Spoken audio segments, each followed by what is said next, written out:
Bueno, arranco con una imagen que quisiera que fuera como un leitmotiv. Este es el vestuario, como lo pueden ver ahí, diseñado por Oskar Schleimer de la Bauhaus para un ballet.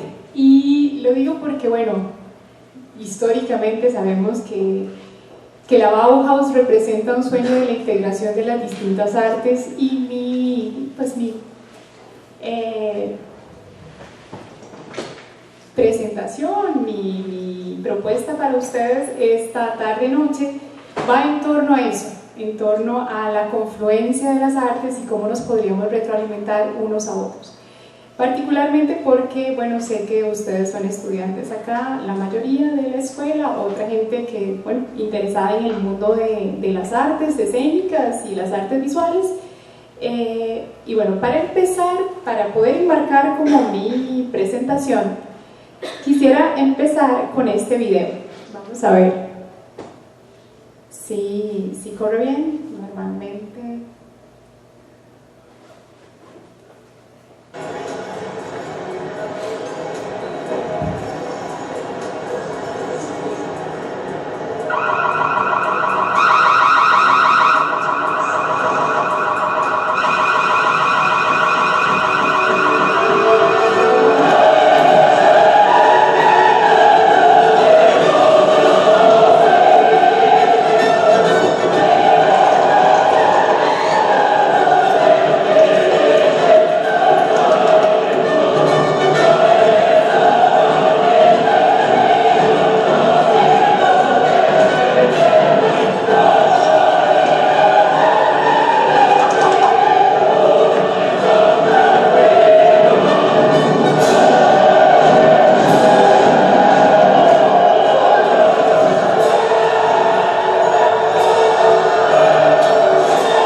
bueno, eso que ustedes acaban de ver ha sido viral en las redes, así que posiblemente no sea la primera vez que lo vean. Y bueno, representa una de estas típicas campañas que hemos visto, bueno, intervenciones más que campañas, que hemos visto en los últimos años, un poco de intervenciones en el espacio público, con propuestas que normalmente no llegan al espacio público por el tipo de escenario que históricamente han tomado. Por ejemplo, la música clásica, música orquestal, la ópera. Y bueno, en este caso lo que tenemos es una intervención para llamar la atención del público a propósito de la reapertura del Rijksmuseum, que es el Museo Nacional de Holanda, que estuvo durante 10 años en obras. Y bueno, durante esos 10 años tratando de incorporar elementos espaciales que permitieran a los visitantes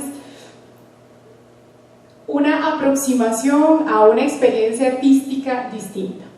Entonces, bueno, aquí empiezo precisamente diciendo que esto es del año 2013, cuando reabrió el museo.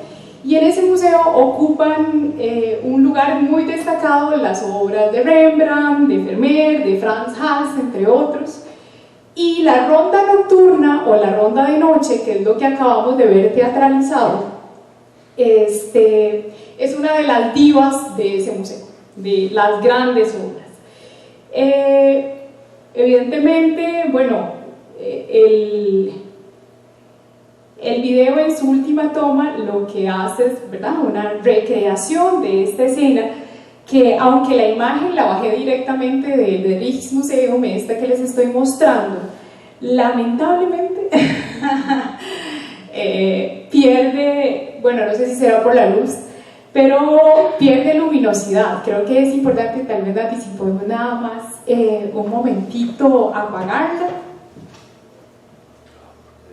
Bueno, gana un poquito más de luz, por dicha, sí. Porque el tema importante acá, bueno, primero voy a hacer un breve recordatorio. Se corta la imagen abajo un poco, a ver si logro. No, se corta igual. Entonces, bueno, lamentablemente no la podemos ver completa. Bueno, creo que ahora sí.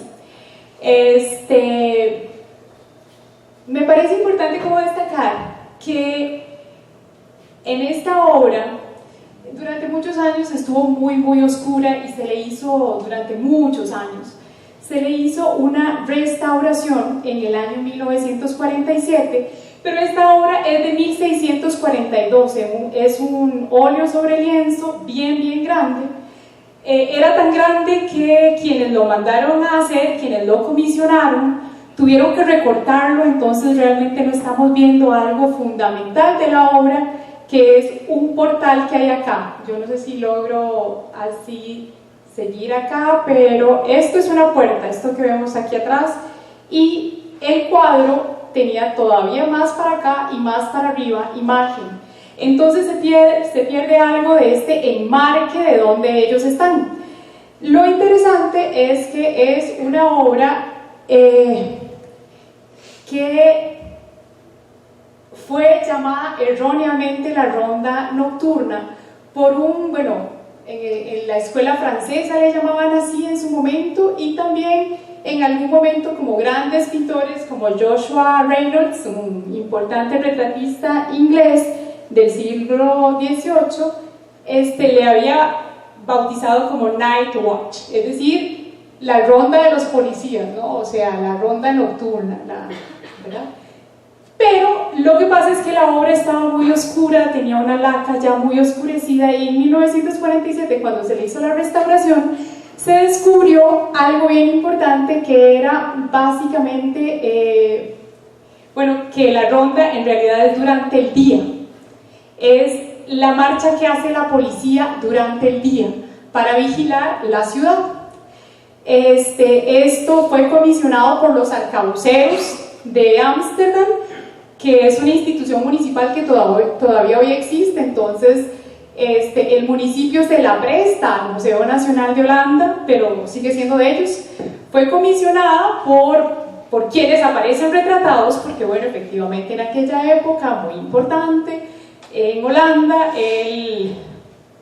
celebrando una burguesía que tenía un gran emporio marítimo, celebrando una burguesía que tenía grandes comerciantes y excedentes de dinero. La pintura solía retratar el día a día, lo íntimo, lo cotidiano, la riqueza de sus habitantes, y en este caso pues también a los gremios y los oficios. Entonces fue comisionado por este gremio. Pero entonces es en realidad una ronda o una vigilancia diurna. Lo que pasa es que ellos están dentro de un edificio, como si fuera ese mall que vimos. Y bueno, en la recreación o en la intervención que vimos en el centro comercial, en realidad se especula sobre la escena que tiene que haber acontecido antes de que se llegara ahí, y básicamente es los patrulleros atrapando a un ladrón, cosa que sabemos que no es así, porque después en un boceto que sale en un boceto de Rembrandt, que esta pintura fue hecha para el Gran Salón de Klovenirstolen, en la cual el joven Herr van Blundert, Franz Bannick Coco como capitán, ordena a su lugarteniente Herr van Blartiken que ponga en marcha la compañía cívica, es decir, que es la hora de salir a hacer la ronda de vigilancia por la ciudad. Se conoce a cada uno de los personajes, como suele pasar en los retratos de grupos de la época, del barroco, de los Países Bajos, este barroco que celebra, como he dicho, la burguesía. Se sabe que los chiquititos son niños corriendo y se especula que la figura que aparece más iluminada es Saskia, que era la esposa de Rembrandt, que murió muy joven, y que bueno, él no se reponía de la muerte de ella, y en este sentido él le otorga a Saskia el emblema de la guardia, que es una pata de gallina. Ese es el emblema, pero en lugar de retratar un emblema, retrata a una niña que es el punto focal de luz. Ahora, bueno, toda esta reflexión en torno a el contexto en el que se genera la obra es importante, pero para los efectos de lo que quiero conversarles hoy, lo que me parece interesante de esta relación entre la intervención escénica en el espacio público y esta pintura tiene que ver con intercambios de aprendizajes entre las artes. Aquí quiero decir que la estructura de esta obra en términos, digamos, sabemos que es bidimensional, es un óleo, pero en términos de composición es el retrato más fehaciente de una época que está estructurada en torno al movimiento. Un movimiento que, si tuviéramos que decir que cada época es un eco de las visiones del cosmos que se generan en su propia época, tendríamos que decir que esta obra, al igual que una de Velázquez, que les voy a pasar ahorita, es como la encarnación de una estructura de cómo se pensaba la galaxia, cómo se pensaban los planetas y cómo se pensaba nuestro lugar en el cosmos. Es el momento en que Kepler pasa, como científico, señala que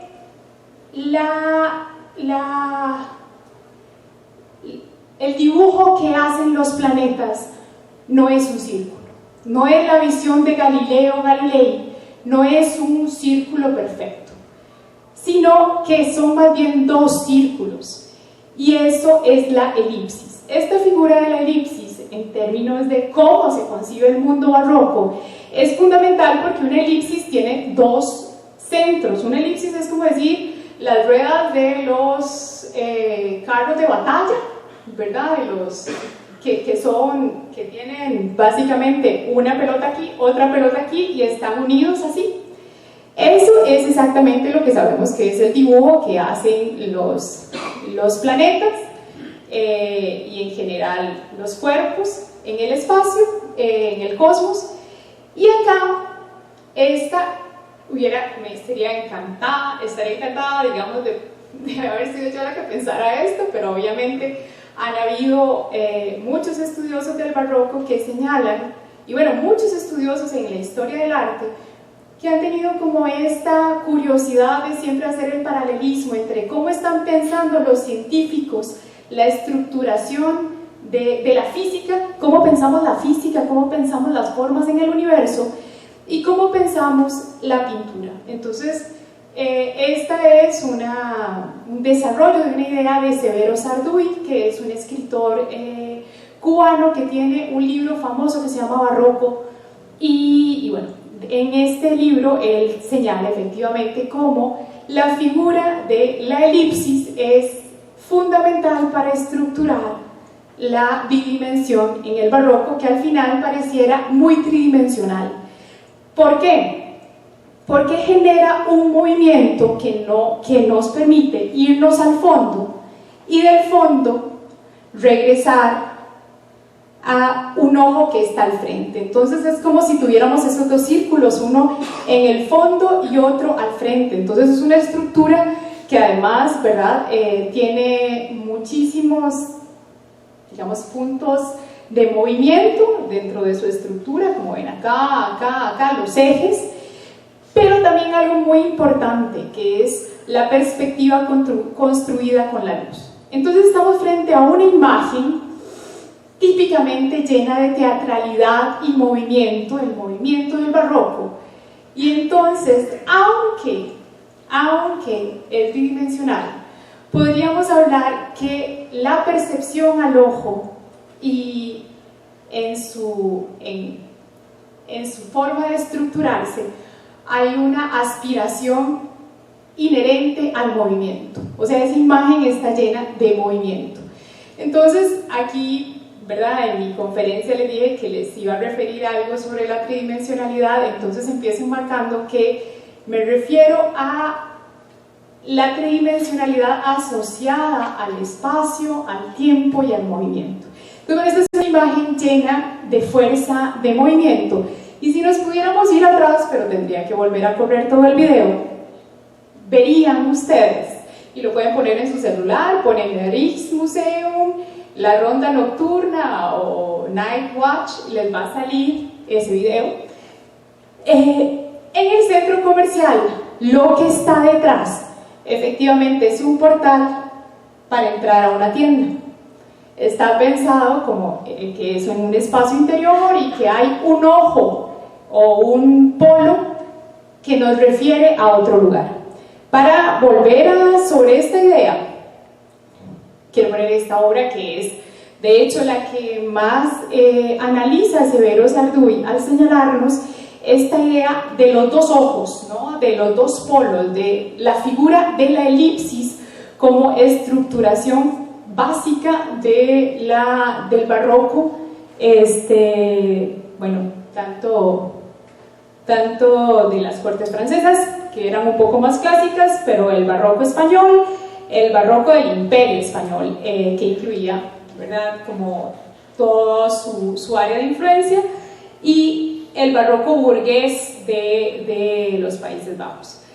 Aquí estamos entonces rápidamente, esta imagen no la pretendo analizar mejor que lo que hacen los profes acá en la clase, y que la que seguramente ustedes ya han escuchado. Pero, ¿dónde está si la elipsis está constituida por dos ojos como forma cósmica, como figura kepleriana? Aquí podríamos decir que hay un polo, una esfera, el espacio que se va, que profundiza, y hay otra esfera que es la que está al frente y es el otro ojo. Ese frente, que sabemos que es el que está retratando el pintor, solo lo vemos en la pintura reflejado en el espejo. Entonces sabemos que obviamente el pintor tiene que tener de frente a los reyes, porque es a ellos a quienes está pintando en este gran lienzo, y a los reyes los vemos reflejados en el espejo mientras posan. Y bueno, vemos la escena que está en el medio. Vean los dos ojos, el ojo de los reyes que miran al pintor, y ellos están fuera de la escena, pero están en la escena, sabemos, porque nos lo refiere el espejo. Y el ojo de otro espacio que va más allá de esta sala. De esta sala me refiero a la sala donde acontece el retrato. Entonces este punto de fuga y este otro punto de frontal generan un gran movimiento en esa escena. Esta es por excelencia, digamos, como esa figura de fuerza que no solamente se da con la, digamos, como propiamente con la arquitectura de la pintura, por decirlo de alguna manera, la estructura inherente a ella, sino también con el manejo de la luz. Entonces, quiero decir con esto entonces que voy a replantearles, esta es una pintura, por cierto, que se pinta prácticamente como 10 años después de Rembrandt, es una pintura de 1656, y bueno, es uno de los grandes clásicos también de Velázquez. Un papel importantísimo en esta escena es entonces las diferentes fuentes de luz. Recuerdan que en la otra escena Saskia es un punto, digamos, de inflexión en la luz, es en una escena interior, y lo mismo sucede acá. Hay varios, digamos, hay un punto de luz que es acá y un punto de luz allá de fuga importante. Entonces el encuadre con estas imágenes que primero puse es para pasar a decirles que tal vez yo debería haber llamado esta presentación que les hago de manera diferente a como la llamé. Entonces voy a precisar. En realidad debía haberla llamado la sala de exposiciones y la sala de teatro, en búsqueda de la tridimensionalidad en el espacio expositivo y en la puesta en escena. Entonces, con esto quiero decir, ¿verdad? Les había prometido un poco que hay un tema en torno a la tridimensionalidad, al ejercicio curatorial y al teatro, pero entonces también quiero referir al teatro como el espacio, el espacio, la sala de teatro, el museo y la sala del museo.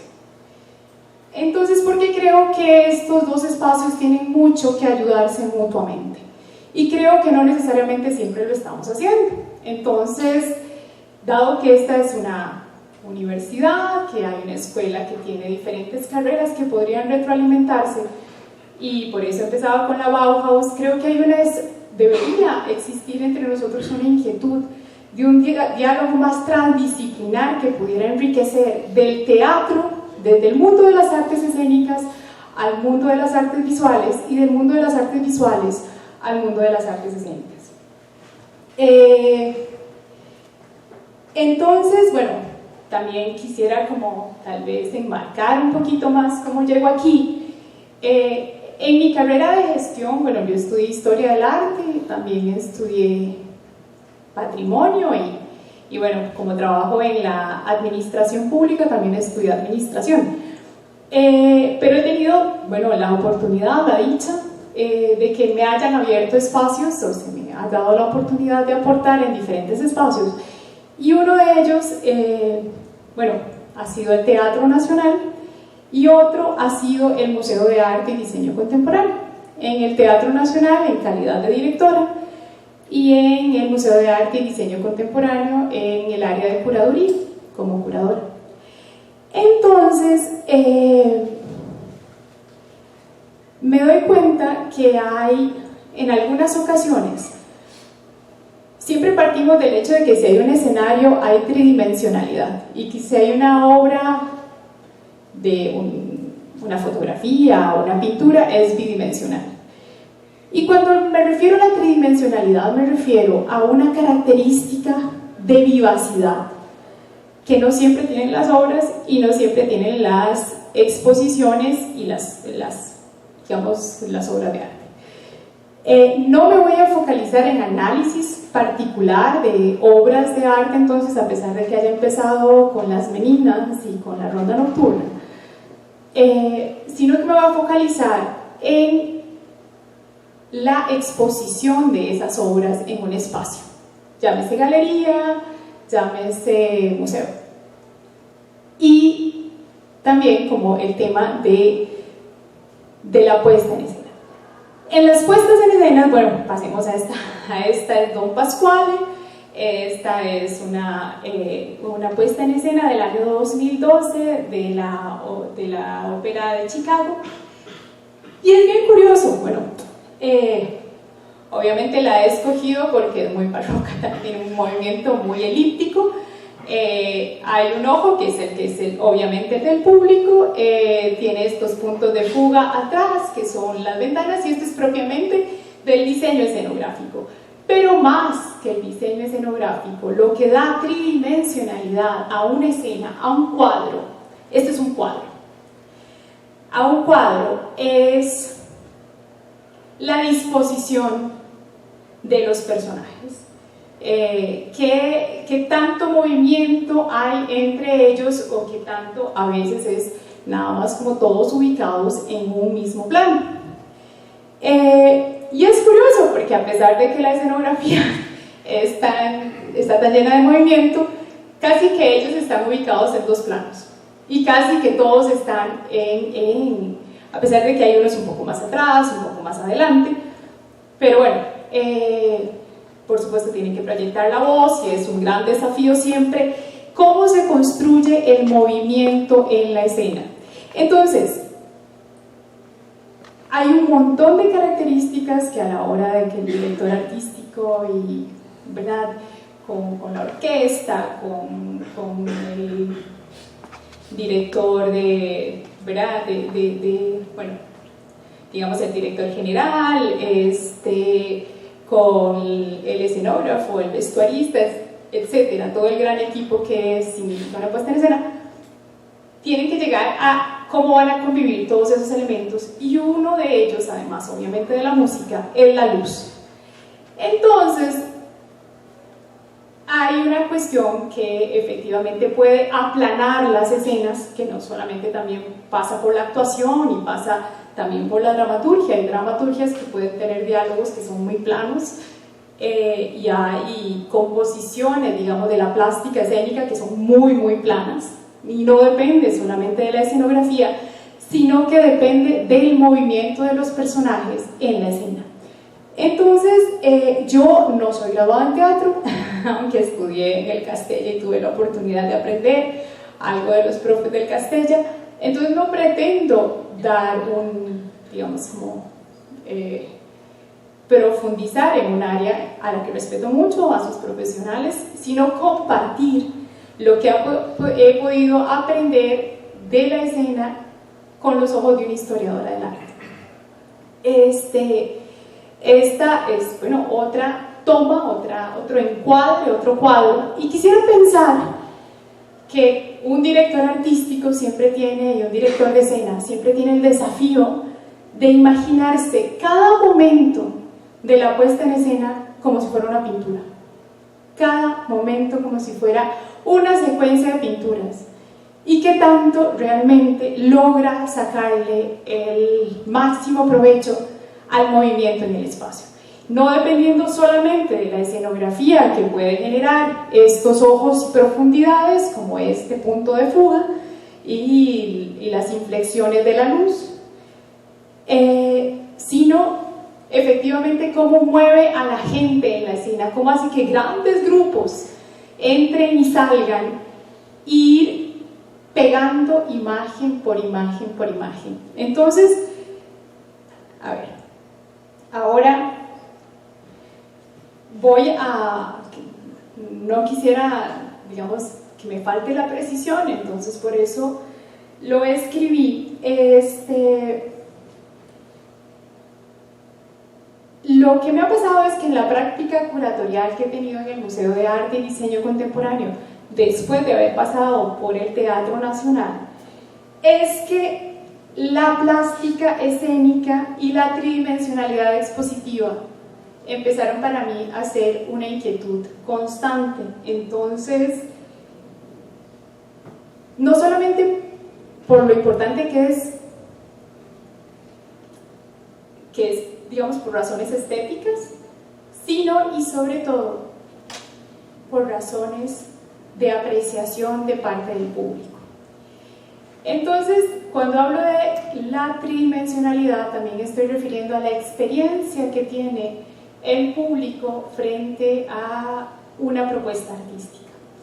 Esa experiencia pasa por muchos lugares, por ejemplo, en el caso del Rijksmuseum, y la obra que vimos de la Ronda Nocturna pasa por dónde se encuentra esa obra, en qué vestíbulo se encuentra, por dónde la gente la entra, si tiene puertas laterales o no la sala, y por ejemplo que ahora está pintada con un fuerte azul grisáceo, que no se sabe si está amaneciendo, si está anocheciendo en esa sala, y tiene una entrada de luz natural bien fuerte. Entonces esto no lo creó Rembrandt. Esto lo crearon unos arquitectos para poner a esa obra en un contexto. Entonces, cuando me refiero a cómo en la escena se puede, digamos, aprovechar, enriquecer el trabajo de la gente que trabaja tanto en teatro, en danza, en la plástica escénica, con la gente que estudia artes visuales, con los que estudian historia del arte, es a propósito del desafío de los encuadres y el movimiento y la composición y el ritmo de cada sección de esa puesta en escena, como si fuera un cuadro. Cada cuadro teatral como una imagen que tiene un movimiento contenido, y bueno, cómo el conjunto de la imagen comunica, incluso si no se están moviendo los personajes, como en los casos en que en los grandes, digamos, puestas en escena como esta, de Les Troyens, de Berlioz, también de la ópera de Chicago, todos están estáticos, todos están cantando en este momento, bueno, pues estáticos se mueven para cantar, pero quiero decir, hay un estatismo de la escena, todos están en el mismo lugar, y sin embargo tienen que transmitir una sensación de un momento, un instante, una emoción. Tal vez algunos de ustedes vieron la película Roma de Alfonso Cuarón, y entonces esto me va a servir para decir que yo siento que si Roma fuera una obra de teatro, obviamente son lenguajes distintos,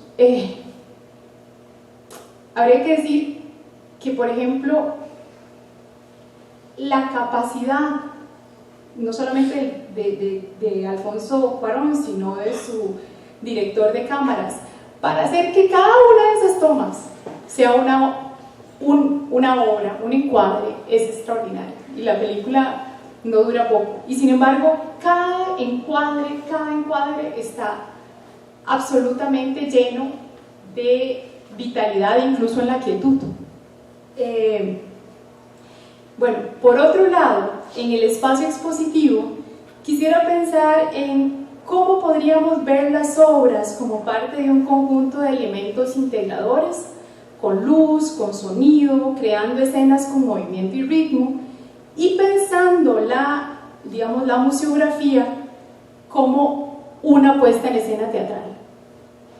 Entonces, aquí sería como ir de una imagen al conjunto. En el espacio, digamos, expositivo, vamos de la fotografía que está en la pared al conjunto fotográfico y al montón de gente que se mueve alrededor de esa fotografía. Entonces vamos de la imagen al conjunto.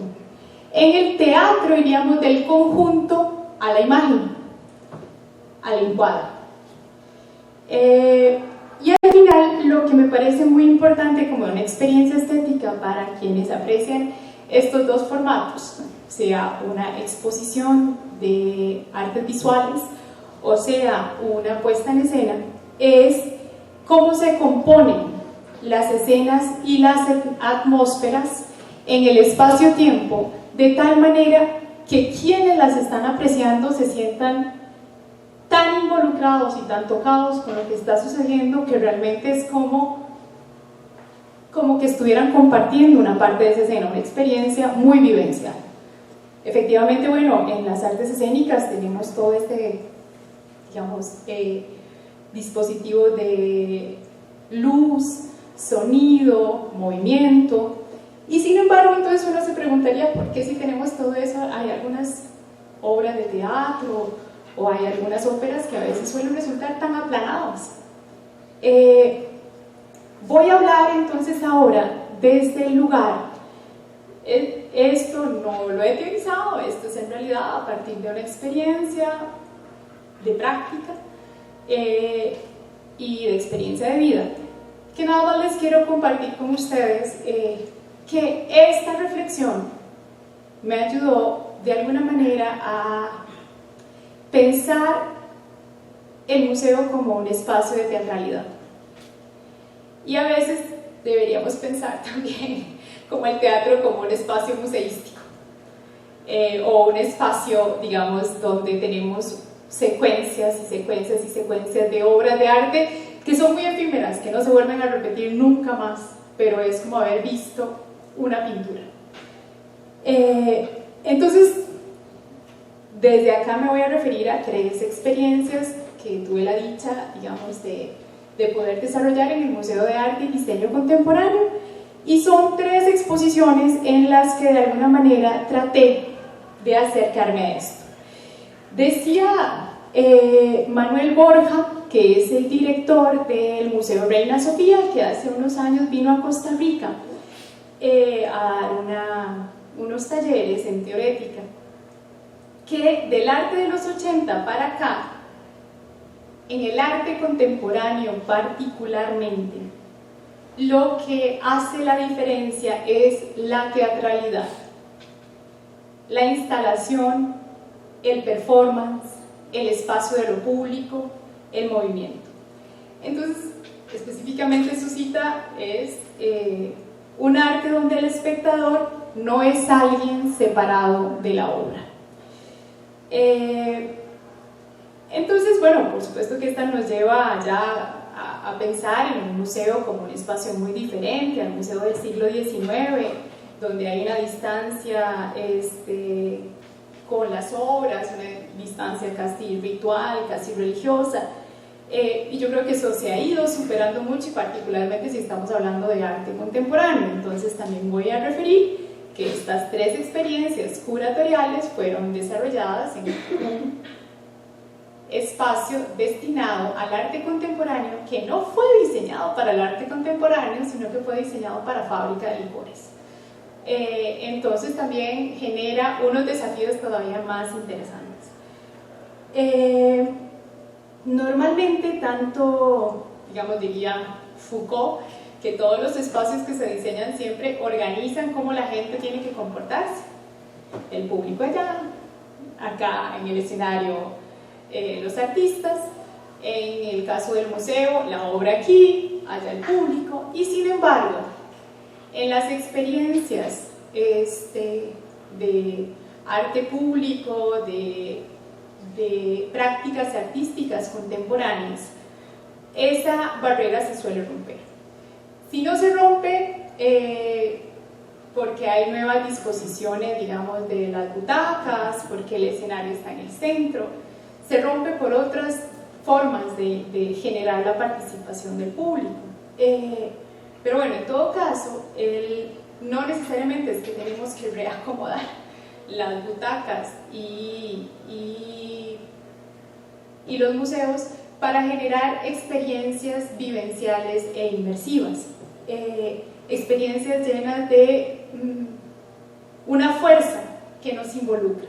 Entonces, en este caso, las 3 exposiciones a las que me quiero referir, creo que tratamos de precisamente poner en valor el patrimonio del que se estaba, digamos, hablando, que se estaba compartiendo, a partir de una teatralidad. Una de estas exposiciones, la que están viendo, se titulaba El que no enseña no vende, diseño de tiendas con historia en San José Centro, es del año 2017, es una curaduría, bueno, es de mi curaduría con la colaboración de los colegas del Museo de Arte y Diseño Contemporáneo, y fue un trabajo en equipo, y esto es bien importante. Esa curaduría, entre más se parece al teatro, más es un trabajo colectivo. Ciertamente, digamos, como que la idea, la selección, el diseño y tal, fueron una propuesta que hice, pero esto no se logra si no se logra como se hace en el cine o como se hace en el teatro, con un equipo que tenemos diferentes habilidades. Entonces, en este caso, tuve la dicha de colaborar con un colega arquitecto, Osvaldo, que es el museógrafo del museo, y con una colega productora audiovisual que se llama Unice. Entonces, aquí el desafío era que queríamos poner en valor el patrimonio inmaterial del diseño de estantes, escaparates y vitrinas de las tiendas más antiguas de San José. Entonces escogimos, bueno, hicimos como un estudio de trabajo muy antropológico de campo, en que fuimos a ver qué significaban esas tiendas para quienes trabajaban ahí, para sus dueños, pero también para su clientela, y cómo se relacionaban con la ciudad. Entonces, en vez de hacer una exposición donde sacáramos fotografías y archivos históricos de ellos, lo que quisimos era poner en valor que el diseño vernáculo es diseñado por ellos, y que nosotros lo que queríamos era llevarlo al museo. Entonces era cómo llevamos las vitrinas de la Lehmann, de Barguil, de Rego, de Regis, de La Gloria. Bueno, son 10. 10, por cierto, que bueno, todos son ticos, pero ninguno lo fue hace muchos años. Todos, las tiendas más antiguas de San José son de migrantes. No hay un solo tico antiguo. Todos son migrantes. La Gloria de un español migrante, Scaglietti y es de italianos, la ópera es de judíos que son también familia de otros, que también tienen redes de colaboración que iban más allá de su propia, digamos, como nacionalidad o lugar de origen. El sirio de repente Barguil llegó acá por razones muy coyunturales también, pero la mayoría llegaron acá por la Segunda Guerra Mundial. Pero bueno, este es nada más un comentario. Pero detrás de esto hay formas de pensar la composición muy intuitivas que tienen que ver con esas culturas, y lo que queríamos era que la gente lo mostrara. Entonces, en esta exposición, lo que interesaba era que la gente tomara conciencia de que cuando recorre San José está recorriendo un gran museo de expresión de diseño vernáculo, y que ese diseño también caracteriza la ciudad, es el rostro de la ciudad y es un patrimonio inmaterial. Y poner en valor eso era solamente dándoles a ellos el lugar en la escena. Entonces era la sala del museo como una sala expositiva que era teatralizada y habitada por ellos. Pero por supuesto aquí teníamos que tener nosotros una composición del conjunto, que se parece mucho a la Avenida Central. Entonces, por ejemplo, salir a grabar todos los sonidos de la Avenida Central, desde la chancera hasta la gente que pide, las conversaciones de las personas adultos mayores que se van a sentar por ahí. Y entonces nos dimos cuenta que efectivamente cada tienda tenía como una especie de personalidad que tenía que ver no solamente con la visualidad, sino con los sonidos, con las voces de la gente que llegaba ahí, con los clientes. Entonces, bueno, hicimos una serie también de pequeños documentales y en algunos casos era nada más como grabaciones de audio. Por ejemplo, la señora del Regis nos decía, es que aquí lo que siempre estamos escuchando son las monedas cuando contamos en la caja, siempre estamos contando monedas. Entonces, es verdad, varios clientes dijeron, sí, es como un sonido muy habitual de la Regis, siempre estar escuchando las monedas. Entonces, incluso antes de que la gente llegara a la Regis, se escuchaban las monedas, que sonaban y sonaban y sonaban, y quienes llegaban decían, sí, ¿verdad?, las personas que trabajan ahí, y fue muy curioso porque llegó al museo gente que normalmente no llega, porque iba a ver una parte de su ciudad retratada ahí.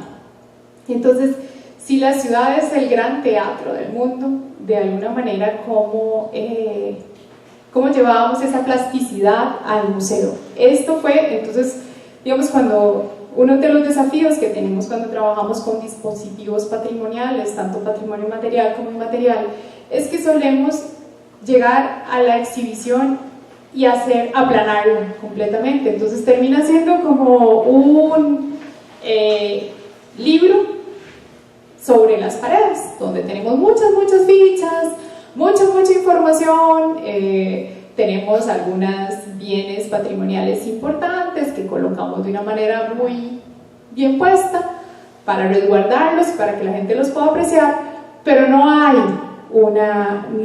una escena en la que la gente sea la protagonista. Y esto es lo importante. En este caso ustedes dirán, bueno, era fácil porque el patrimonio era puesto por las tiendas, eran sus propios inventarios. Esto es, bueno, ahí estaban, al frente vemos la Lehmann, atrás vemos Regis, pero quiero pasar ahora de esa exposición que era como, bueno, sí, uno podría decirlo, es más fácil la teatralidad cuando se tienen que construir pequeños escenarios, cuando se tienen que construir metáforas de la ciudad dentro de un espacio, y entonces se hace la tridimensionalidad. Sin embargo, es muy curioso porque cuando hablábamos con los dueños de las tiendas, la Lehmann, etcétera, ellos lo que esperaban era que hiciéramos una exposición de fotografías y de objetos patrimoniales que tenían guardados. La primera caja que tuvieron, la segunda caja que tuvieron, la tercera caja que tuvieron, y bueno, pues entonces eso era importante, eran objetos que contaban historias, pero nos interesaba mucho que la gente entendiera que un museo es mucho más que eso. Vieran qué curioso, porque al principio los dueños de las tiendas, con solamente decirle el museo, pensaban que iba a ser eso, unas cosas sobre la pared. e Intocables. Acá tenemos otra exposición. Esta exposición es una co-curaduría con mi otro compañero que hoy día sigue en el Museo de Arte y Diseño Contemporáneo, que es Daniel Soto Morúa, él es el curador jefe. Y esta exposición se llamó Potasio, las consecuencias de la abundancia, de Moisés Barrios. Moisés Barrios es un importante artista guatemalteco que ha trabajado gran parte de su obra en torno a la iconografía de, digamos, como Centroamérica como una gran bananera o el patio de atrás de Estados Unidos. Entonces es una reflexión llena de lirismo, pero también de, ¿verdad?, crítica a situaciones históricas, políticas, una revisión desde múltiples perspectivas, porque este señor lleva décadas en torno, digamos, investigando en torno a este tema de la bananera. Entonces era muy curioso porque él al principio decía: yo quisiera que la gente entre a un espacio y se sienta transportado a lo que significa una bananera que tiene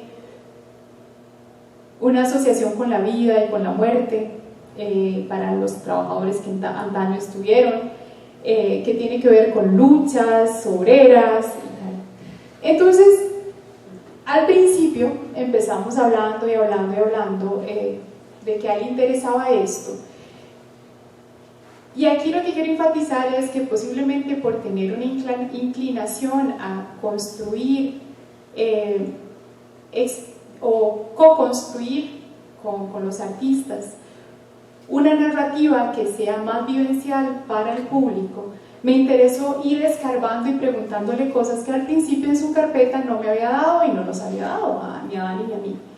Y así es como llego a que Moisés me cuente que él había diseñado escenografía, algo que no había incluido en su carpeta, que está llena de grabados, que está llena de pinturas, está llena de dibujos, ¿verdad?, de instalaciones, pero no de fotografía, pero no esto. Entonces, a partir de ese momento, tomamos la decisión de que si el tema es la bananera, ¿cómo hacer que la gente entrara a la sala y se sintiera no necesariamente en una jungla bananera, sino en una especie de metáfora de las sensaciones que él quería transmitir de la bananera? Un espacio de silencio, de quietud, de luces y sombras. Entonces vean que fue la primera decisión importantísima, es que hubo que hacer una caja negra en la sala. Hubo que convertir eso en un espacio más teatral. Y el artista, bueno, no logramos ver todas las tomas, digamos, todo el espacio, pero viene siendo como una gran jungla, digamos, de esculturas todas en blanco, ¿verdad? Un espacio totalmente blanco, que adquiere un dramatismo y una teatralidad casi, digamos, como un espacio congelado en el tiempo, gracias a un diseño de luces de Jody Steiger. Y en esto, bueno, doña Jody, para quienes no lo saben, aunque yo creo que la mayoría sí lo saben, es una gran señora de las artes escénicas en este país, ha diseñado cientos de luces para espectáculos de todo tipo, y bueno, fue directora del Teatro Nacional y hoy día sigue haciendo el diseño de luces de muchos espectáculos diferentes, de teatro de cámara, ópera, teatro de niños, etc. Entonces, esta confluencia, el artista me decía que, ¿verdad?, qué increíble que a veces hacemos algunas exploraciones y las dejamos ahí, y ahora, tantísimos años después, yo mismo me recuerdo lo que fue de importante para mí haber diseñado esa escenografía, que él había diseñado una escenografía con grabado, pero que dice que había tenido el reto precisamente de pensar en la luz, de pensar en el movimiento. Entonces aquí lo que quiero también señalar es que estamos hablando de Moisés Barrios, que es un artista impresionante, súper consolidado, y que es además un arquitecto prácticamente de vocación. su interés por la arquitectura también lo hacía muy propenso a estos escenarios. Y entonces cuando ya hablamos de la instalación, es indiscutible que los artistas que están en el mundo del arte contemporáneo deberían preguntarse qué tanto performance e instalación requieren un trabajo en equipo con profesionales del mundo de las artes escénicas.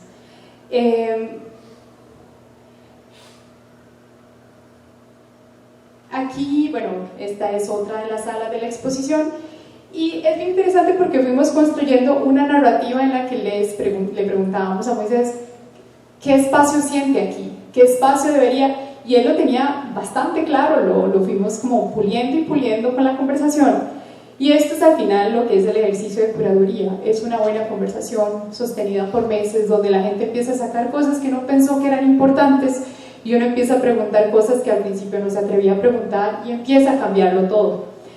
Él quería que esta sala fuera como su taller, entonces diseñamos básicamente los dispositivos sobre los que se iban a poner las obras sin marco, como lo ven aquí, clavado directamente como él muchas veces lo usa en su taller. Entonces ahí él quería que cada sala tenía como la escena de la jungla bananera, después una sala dedicada al cine, que es la segunda, no les tengo una fotografía de esa, la tercera es esta del taller. Y después de toda esa experiencia, reflexionando y reflexionando sobre Chiquita Banana, el mundo de las repúblicas bananeras, él quería llegar a una especie de escenario final que fuera una capilla, que fuera una gran capilla de reflexión sobre cualquier cosa a la que la gente pensara al llegar al final de su exposición. Entonces aquí estamos dentro de la capilla, digamos, y es una capilla amarilla, simplemente el color estándar amarillo que utiliza la Standard Fruit Company, ¿verdad? Y que se utiliza en el Pantón para el color amarillo banano. Y era muy interesante porque a pesar de que hay todo un razonamiento en términos curatoriales de por qué él quería culminar este recorrido como un espacio de reflexión, se llamaba potasio, las consecuencias de la abundancia, porque se supone que el banano tiene mucho potasio y que como estamos en el mundo de la globalización, todo el mundo quiere comer bananos y que eso es como un poco ese ímpetu que posiblemente como de las primeras grandes transnacionales del mundo lo fue la United, ¿verdad? Y cómo llegamos al final a una capilla en la que todo lo que acaba de ver la gente nada más debería concentrarse en un color y en las sensaciones, pero a él lo que le interesaba mucho eran los espacios inmersivos, que la gente pudiera, ¿verdad?, como meterse en escena. En la pila de la melaza, en cambio, lo que quería era la construcción de un personaje, y un personaje que fuera cambiando en el tiempo, porque eso es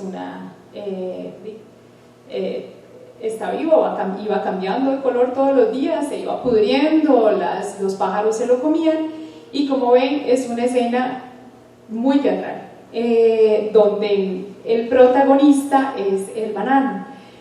Esta experiencia, la verdad que para todos creo que fue bien interesante cómo descubrir que la teatralidad había logrado dimensionar realmente como las exploraciones del artista a lo largo de más de 3 décadas. Voy a pasar rápidamente a la última exposición para ir concluyendo estas ideas que les he querido compartir. Esta es una exposición del año pasado que se llamaba No tiene nombre, Unspeakable, de Raúl Quintanilla Armijo, un artista nicaragüense, también uno de los grandes de la región centroamericana, junto con Moisés Barrios. Son de una generación ya bien grande ellos. Y bueno, Más Mácula es bebé, es porque es un grupo con el que él trabaja.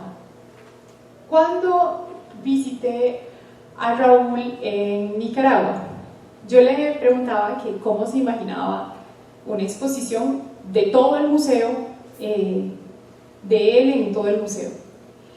Y es un tipo que no le gustan los espacios grandes. O sea, él decía, es que yo no me siento cómodo, o sea, me encanta pensarlo, estoy muy agradecido, pero no sé si realmente eso es para mí, porque toda mi obra es de pequeño formato, toda es una obra muy intimista, y bueno, no sé, si yo me imaginara entrando a la sala 1, quisiera imaginarme como si uno entrara a Abu Simbel. Bueno, pucha, o sea, era un desafío muy grande, porque Abu Simbel es una tumba, ¿verdad? Y bueno, porque quería sentir que estábamos entrando como en un túnel del tiempo, como lo podría ser para un egipcio, o como lo podía pensar un egipcio, que era el tránsito entre esta vida y la otra.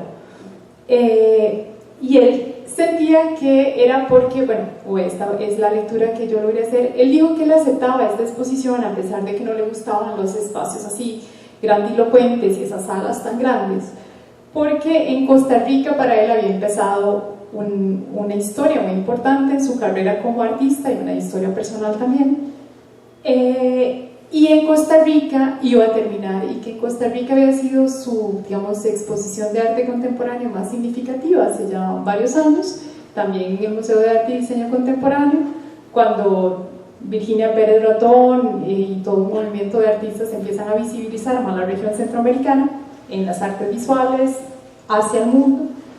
Y él dijo, bueno, es un círculo, porque es que yo empecé en el museo y voy a terminar en el museo, esta va a ser mi última exposición. La personalidad de Raúl Quintanilla es un filósofo, diría, pero lo que es más interesante es que la mayor cantidad de la obra de Raúl es una obra de escritura. Es editor de una gran cantidad de revistas que fueron muy importantes y lo siguen siendo para el arte contemporáneo en Nicaragua y en la región, y entonces una gran parte de su aporte al arte contemporáneo ha sido escribir y editar a otros, y escribir y escribir y escribir contra toda posibilidad de producir en Nicaragua revistas, porque nadie se las financia. Así que a través de diferentes grupos y décadas, desde la revolución y hasta nuestros días, ha logrado mantener vivas esas ediciones. Y otra parte muy importante es que además de crítico, de curador, de editor, es que es un gran promotor de otros. Entonces, cuando pensamos que una exposición de él debía ser un retrato de él, era cómo ponemos el trabajo de promotor y cómo hacemos, cómo llevamos a un museo su trabajo de edición, ponemos todas las revistas que ha hecho, cómo lo hacemos. Entonces la obra cambió mucho, porque a todo esto estallaron las manifestaciones y la represión de las manifestaciones en Nicaragua el año pasado. Entonces la exposición cambió en meses, varias veces, y esta capacidad también para entender que lo que un artista puede desplegar en el espacio también depende no solamente de la obra producida, sino de su emocionalidad, era muy importante. Entonces, bueno, regreso a Abu Simbel, y la estructura arquitectónica de Abu Simbel es una gran fachada y se va haciendo como un cono, se va reduciendo, reduciendo, reduciendo hasta llegar a la tumba. Entonces, había que pensar cómo hacer algo que en términos de estructura y de imagen se pareciera a ese espacio sagrado de una tumba. Entonces empezamos a pensar, bueno, cómo se diseñó Abu Simbel, cómo, ¿verdad? Una gran fachada, una gran apertura que se va cerrando, se va cerrando y se va cerrando. Esta fue una de las decisiones para estructurar el espacio, y otra es porque él también, ¿verdad? Hay una arqueología en su trabajo, cada una de estas piezas, que es casi como fuera un museo de antigüedades que nos está narrando la historia de Nicaragua contada por Raúl Quintanilla. Algo muy curioso que pasó es que la gente, cuando llega al Museo de Arte y Diseño Contemporáneo, como no está diseñado para ser museo, entra, llega a la última sala y se regresa, y ya siente que de regreso ya vio todo, entonces no tiene que descubrir nada. Y una cosa que nos parece muy importante cuando pensamos en la tridimensionalidad de la exhibición es pensar que no damos por un hecho al visitante, que no pensamos que va a seguir los pasos que nosotros queremos que siga, que va a ser el recorrido como nosotros queremos, sino cómo darle siempre sorpresas. Y aquí una cosa importante fue pensar que, bueno, la gente llega como a este espacio, que parece un espacio como de un museo o de arqueología, con cada una de las piecitas de él ahí puesta, la gente tenía que acercarse, pero detrás de las paredes hay otra historia, y eso es lo que pasa también con Nicaragua. Detrás de las fachadas hay mucha historia. Entonces, mucha gente, de hecho me decía que vacilón, ahora que estoy saliendo del museo, es que veo la parte de atrás de estos paneles y veo las obras que están ahí, que de hecho son estas.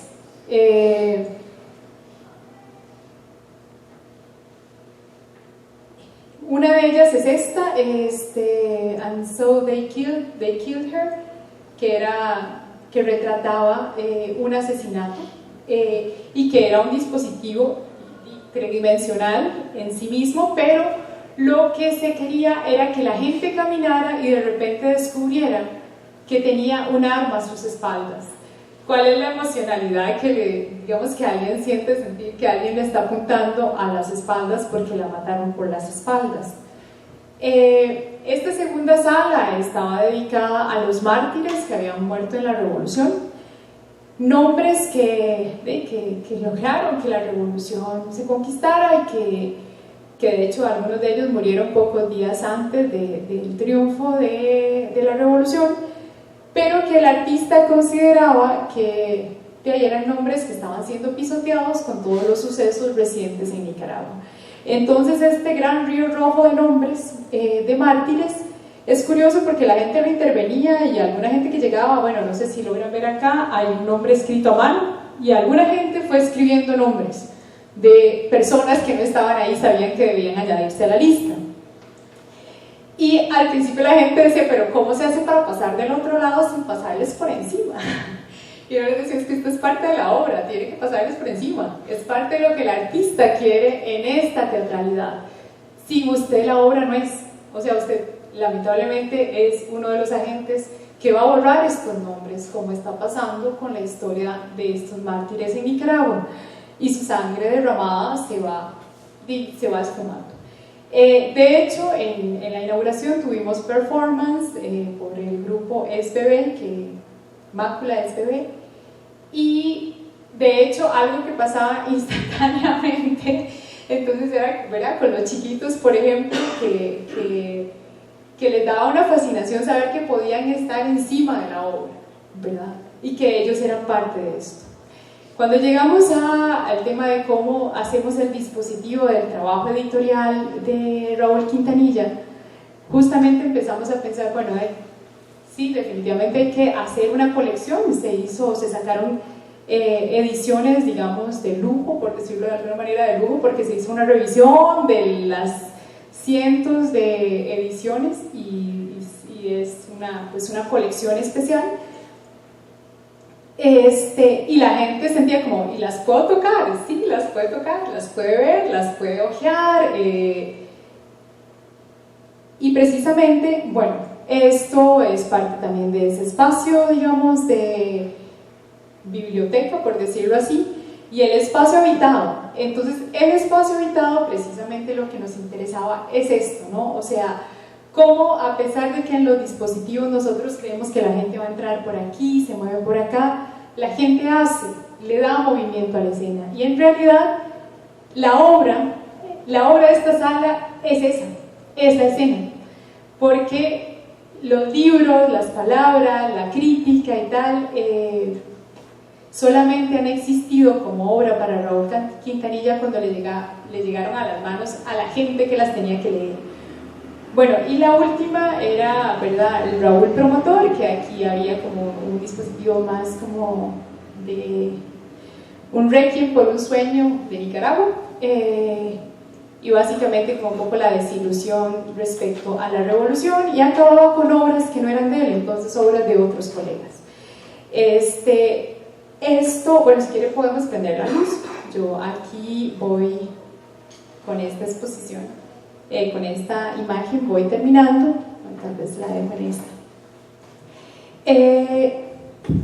señalando que sí desde el lugar desde donde yo puedo aportar, que es el mundo de la curaduría, he sentido que mi práctica curatorial cambió radicalmente por pensar en cuánto es necesario que creemos experiencias para un público que sean más tridimensionales. Creo que también para los artistas de la escena es bien importante pensar cuánto se podrían nutrir de